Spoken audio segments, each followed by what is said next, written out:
Praise the Lord. सभी को जय मसीह। मैं सुनीता चोएथानी आप सभी का आज के इस यूट्यूब वीडियो में स्वागत करती हूँ प्रभु यीशु मसीह के नाम से। और आप सभी को एक बार फिर से याद दिलाती हूँ कि मेरे चैनल को लाइक करें, सब्सक्राइब करें और बेल आइकन के बटन को क्लिक करें। और हर सुबह 9 बजे मेरा वीडियो आ जाता है और मैं छोटा ही वीडियो बनाती हूँ 5-10 मिनट का। तो आप प्लीज़ 10 मिनट निकालिए, सुनिए और दूसरों को भी फॉरवर्ड कीजिए। तो आज का जो विषय होगा वो यह रहेगा कि अंत समय की क्या निशानियां होंगी। ऑफ कोर्स अंत कब होगा ये इसके विषय में बाइबल कहीं भी स्पष्ट नहीं है, क्योंकि प्रभु ने भी कहा कि समय और कालों के विषय में तुम्हें जानने की जरूरत नहीं है, क्योंकि ये केवल और केवल पिता को यानी कि परमेश्वर को पता है। पर हाँ, उस वक्त माहौल कैसा रहेगा, क्या क्या घटित होगा, जिससे हम ये अंदाजा लगा सकते हैं कि अंत अब जल्दी होने वाला है। और बहुत सारे ऐसे प्रचारक हैं जो बार बार अपने प्रचारों में हमें बताते हैं, हमें समझाते हैं कि जो कुछ हम देख रहे हैं हमारे इर्द गिर्द, वो सारी बातें एक ही बात की ओर संकेत करती हैं कि अंत का समय निकट है। और मत्ती 24 में कुछ बातें प्रभु यीशु मसीह ने अपने चेलों को बताई कि अंत के समय की क्या क्या साइंस होंगी, क्या निशानियां होंगी। जो नंबर 1 बात प्रभु यीशु मसीह ने मत्ती 24 के 4 में हमसे कही, यीशु ने उनको उत्तर दिया, सावधान रहो, कोई तुम्हें न भरमाने पाए, क्योंकि बहुत से ऐसे होंगे जो मेरे नाम से आकर कहेंगे मैं मसीह हूं और बहुतों को भरमाएंगे। ठीक है, जो नंबर 1 चीज हम अंत के समय में ज्यादा से ज्यादा होते हुए देखेंगे कि बहुत सारे लोग उठ खड़े होंगे और मसीह होने का दावा करेंगे। और हम बहुत सारे लोगों को देखते आए हैं, पूरी इंटरनेट और गूगल उन चीजों से भरी हुई है, उन लोगों से भरी हुई है जिन्होंने समय दर समय ये क्लेम किया कि मैं मसीह हूँ और मैं ही उसका अवतार हूँ, मैं ही प्रभु यीशु मसीह हूँ। इस तरह की बहुत लोगों ने क्लेम की है जिनके दावे गलत निकले हैं।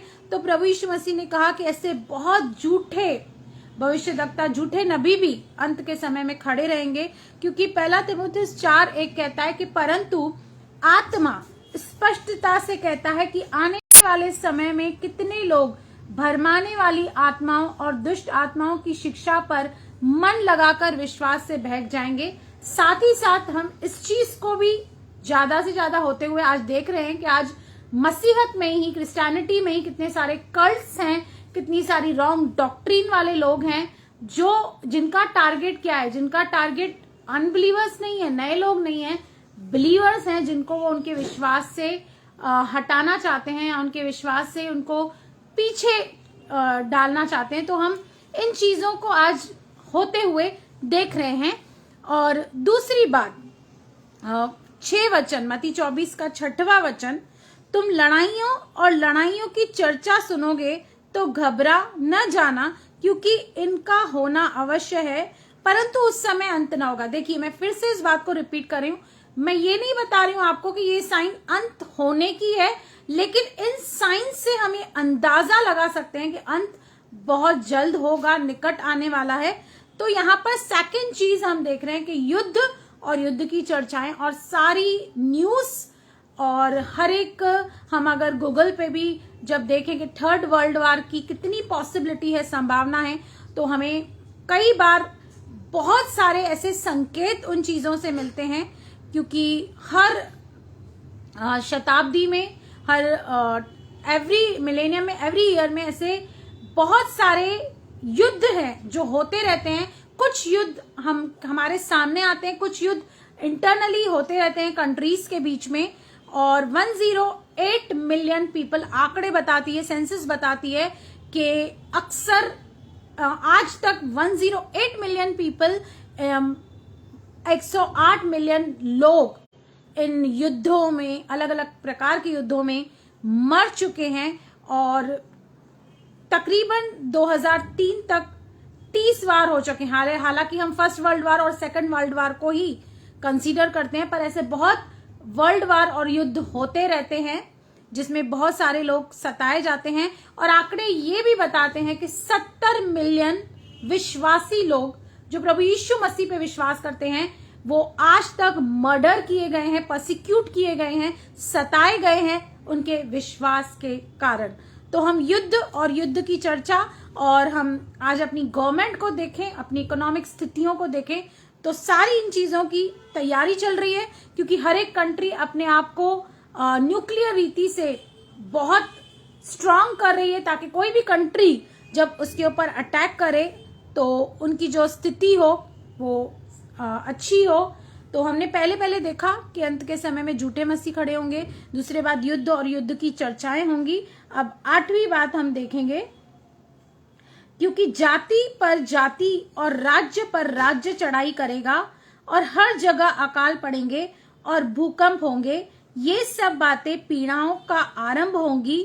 तब वे क्लेश देने के लिए तुम्हें पकड़वाएंगे, तुम्हें मार डालेंगे और मेरे नाम के कारण सब जातियों के लोग तुमसे बैर रखेंगे। और अब हम देखते हैं कि बहुत सारी किल्लत हो जाएगी अंत के समय में, और हम भूकंप तो देख ही रहे हैं कि हर दिन सुनामी, फ्लड्स, भूकंप अलग अलग जगहों पे आ रहे हैं। और जब अंत का समय निकट होगा उस वक्त सताव बहुत बढ़ जाएगा। और जैसे मैंने आपको बताया कि 70 मिलियन लोग ऑलरेडी मर चुके हैं अपने उस विश्वास के कारण। कोई क्राइम उन्होंने किया नहीं है, कोई ऐसी बड़ी बात नहीं की है, सिर्फ वो प्रभु यीशु मसीह पर विश्वास करते हैं। और आज तक हमें लोग सताते हैं, हमसे बैर रखते हैं, और प्रभु यीशु मसीह ने कहा कि हो सकता है वो तुम्हें जेल खाने में भी डालें। तो आपको और मुझे क्या करना है, हमें अपने आप को तैयार रहना है स्टैंड लेने के लिए, क्योंकि आगे बहुत विपरीत परिस्थितियां आने वाली है। 10 वचन कहता है तब बहुत से ठोकर खाएंगे और एक दूसरे को पकड़वाएंगे और एक दूसरे से बैर रखेंगे। मतलब सबसे ज्यादा जो सताव होगा वो बिलीवर्स की तरफ से भी होगा। वो एक दूसरे को पकड़वाएंगे, एक दूसरे से बैर रखेंगे, और बहुत लोग प्रभु यीशु मसीह को छोड़कर चले जाएंगे। उस वक्त स्टैंड नहीं ले पाएंगे, अपने विश्वास की रखवाली नहीं कर पाएंगे, और बहुत से झूठे भविष्यद्वक्ता उठ खड़े होंगे और बहुतों को भरमाएंगे। अधर्म के बढ़ने से बहुतों का प्रेम ठंडा हो जाएगा। जब ये परिस्थितियां हमारे इर्द गिर्द बनेगी तो अच्छे खासे दिग्गज विश्वासियों का भी प्रेम ठंडा होने लगेगा और वो पीछे जाने लगेंगे। और लॉकडाउन के बाद तो हम देख ही रहे हैं कि बहुत सारे विश्वासी ऑलरेडी पीछे चले गए हैं, ठोकर खा चुके हैं, प्रभु यीशु मसीह को छोड़ चुके हैं। पर आगे वो कहता है, परंतु जो अंत तक धीरज धरेगा उसी का उद्धार होगा। लेकिन हमारी शुरुआत बहुत अच्छी हो सकती है, पर प्रभु चाहता है हमारा एंड भी अच्छा हो। उस वक्त आपको पेशेंस रखना होगा, धीरज धरना होगा, क्योंकि अगर अंत तक आप इसी तरह विश्वास में बने रहे, प्रभु में बने रहे, तो ही आपका और मेरा उद्धार संभव है। और राज्य का यह समाचार सारे जगत में प्रचार किया जाएगा कि सब जातियों पर गवाही हो, तब अंत आ जाएगा।